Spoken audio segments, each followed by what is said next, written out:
بسم الله الرحمن الرحيم. عن عبد الله بن عباس رضي الله تعالى عنهما قال: كنت خلف النبي صلى الله عليه وسلم يوما فقال: يا غلام، إني أعلمك كلمات احفظ الله يحفظك، احفظ الله تجده تجاهك، إذا سألت فاسأل الله، وإذا استعنت فاستعن بالله، واعلم أن الأمة لو اجتمعت على أن ينفعوك بشيء لم ينفعوك إلا بشيء قد كتبه الله لك، ولو اجتمعوا على أن يضرك بشيء لم يضرك إلا بشيء قد كتبه الله عليك. رواہ الترمذی. حضرت عبداللہ ابن عباس رضی اللہ تعالی عنہما سے روایت ہے، انہوں نے کہا ایک دن میں رسول اللہ صلی اللہ علیہ وسلم کے پیچھے سواری پر سوار تھا. آپ نے فرمایا: اے میرے بچے، میں تجھے چند باتیں سکھاتا ہوں. اللہ کے دین کی حفاظت کر، اللہ تیری حفاظت کرے گا. اللہ کے دین کی حفاظت کر، اللہ تجھے تیرے سامنے ملے گا. جب مانگنا ہو تو اللہ سے ہی مانگ، جب مدد کی ضرورت ہو تو اللہ ہی سے طلب کر.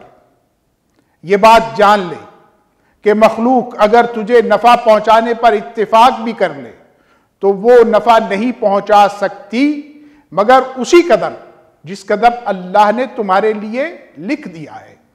اور اگر لوگ تمہیں نقصان پہنچانے پر تل جائیں تو وہ تمہیں نقصان نہیں پہنچا سکتے مگر اسی حد تک جو اللہ نے اپنے ہاں طے کر دیا ہے. اس مقام عظیم کو سمجھنے کی ضرورت ہے. رسول اللہ صلی اللہ علیہ وسلم اپنے چچا زاد بھائی عبداللہ بن عباس رضی اللہ تعالیٰ عنہما کو اپنے پیچھے سواری پر لے جا رہے ہیں اور آپ ان کو بہت ہی اہم باتیں بتا رہے ہیں. بچپن سے بچوں کی تربیت فرما رہے ہیں اور ان کو اتنی بنیادی باتیں آپ نے بیان فرمائی ہیں کہ ان بنیادی باتوں کو اگر ہم بھی اپنی زندگی میں اپنے بچوں کو سکھانے والے بنیں تو ہمارے بچے ایمان کی اعلیٰ درجے کو پانے کی اہلیت ان کے اندر پیدا ہو سکتی ہے. آپ نے فرمایا کہ اے بچے، میں تجھے چند باتیں سکھاتا ہوں، سیکھ لے. میں تمہیں جو بتا رہا ہوں بہت اہم باتیں ہیں. سب سے پہلی بات فرمائی کہ اللہ کے دین کی حفاظت کر، اللہ کے احکامات پر عمل درآمد کر.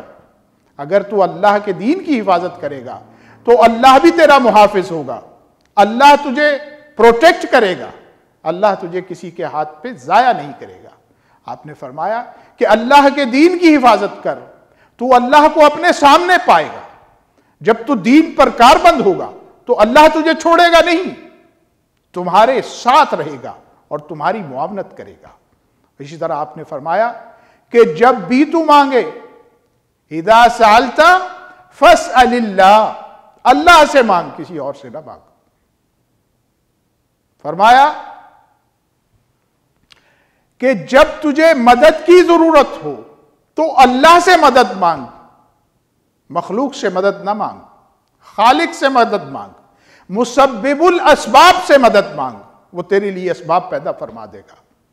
اور میرے بچے یہ بات جان لے اور دل میں بٹھا لے، ابتدائی عمر سے ہی اپنے اندر اس بات کو جاگزی کر لے کہ اگر اللہ کی ساری مخلوق تمہیں نفع پہنچانے کے لیے تیار ہو جائے اور وہ تمہیں نفع پہنچانا چاہتی ہو تو وہ تمہیں نفع نہیں پہنچا سکتی سوائے اتنا جتنا اللہ نے لکھ دیا ہے. یعنی اللہ نے جو تیرے لیے لکھ دیا ہے وہ تیرے لیے ہو کے رہے گا. بس یہ ہے کہ تو اللہ کے دین پر کاربند رہو، اللہ سے مدد مانگ اور اللہ سبحانہ و تعالیٰ کو اپنے سامنے رکھ. اور آخر میں فرمایا کہ اگر سارے لوگ تجھے نقصان پہنچانے پر تل جائیں تو یقین جان وہ تیرا نقصان نہیں کر سکتے. اگر اللہ نے لکھا ہے تو پھر نقصان ہوگا. اور کیونکہ تو اللہ کے دین پر کاربند ہونے والا ہے لہٰذا اللہ سبحانہ و تعالیٰ تجھے نقصان سے بچا لے گا. تو یہ حضرت عبداللہ ابن عباس کو ہی نصیحت نہیں ہے، یہ مجھے اور آپ کو بھی ہے، اور اس نصیحت کو ہمیں اپنے بچوں کو بھی کرنا چاہیے. ہمارے بچوں کی پرسنالٹی انتہائی مضبوط ہو جائے گی جب ان کا ایمان اللہ پر مضبوط ہو جائے گا.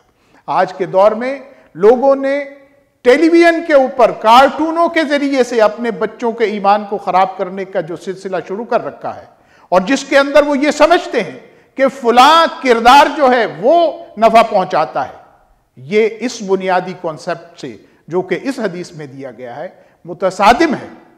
ہمیں نفع پہنچانے کی طاقت ہمارے رب کے پاس ہے، اور وہی نفع دیتا ہے، اور کوئی نقصان نہیں دے سکتا جب تک کہ اللہ نے نہ لکھا ہو. لہٰذا ہمیں اپنی اور اپنی اولاد کی اس انداز سے تربیت کرنے کی ضرورت ہے. اللہ سبحانہ و تعالی ہمارے بچوں کو ایک بہت ہی اچھا مسلمان بنائے. آمین. وصلی اللہ علی نبینا محمد وعلی آلہ وصحبہ. اللہم صلی علی سیدنا محمد وعلی آلہ وصحبہ وسلم. اللہم صلی علی سیدنا محمد وعلی آلہ وصحبہ وسلم.